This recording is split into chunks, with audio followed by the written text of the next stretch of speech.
You know, customer satisfaction has become a big issue in the car business.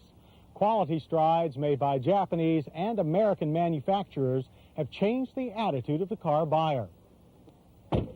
These days, a buyer who takes delivery of a car full of squeaks and rattles isn't likely to buy a second car of the same make, and all car makers, domestic and import alike, know it. Lisa Barrow's FYI report shows how one domestic manufacturer is working to improve quality. In late 1984, with the introduction of their new minivan, this GM facility made a significant change in their quality assurance program. Traditionally, there were two groups of people on the assembly line. There were those who built the product, and there were those who inspected it. We don't do that anymore. Each and every person on the assembly line accepts the responsibility for the quality of the job they do. And if they can't do it right, they will ask somebody for help. Here at this General Motors plant, vehicles are constantly checked and tested through every step of the production process. In the welding area, the checks and balances a worker performs are crucial. Through crash testing, a manufacturer determines how many welds are needed on a vehicle in order to ensure its structural integrity. Each minivan has over 3,200 welds, and each weld is checked 5 times per shift, both visually and with a hammer and chisel.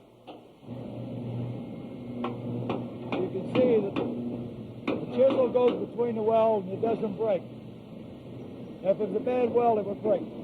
Harold Johnson simply checks a weld. Over in the lab, once each quarter, they bring a full unit in and totally tear it apart to check for major weld defects. In addition to this, of course, we have the normal checks that you would find on any assembly process. We use a lot of computer checks. We use a lot of visual checks. Where we are is the roll test area, and what we do here is we take the vehicle up to 60 miles an hour and check the brakes of the vehicle. We check the vehicle for brake drag and brake force. We also check the anti-lock brake system on the vehicle.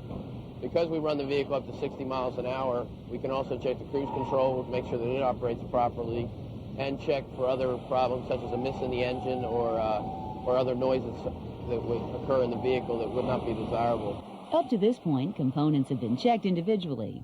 The redundant testing area is the first opportunity to check the system as a whole. Take a little thermometer here and check our air conditioning, make sure it's cold enough.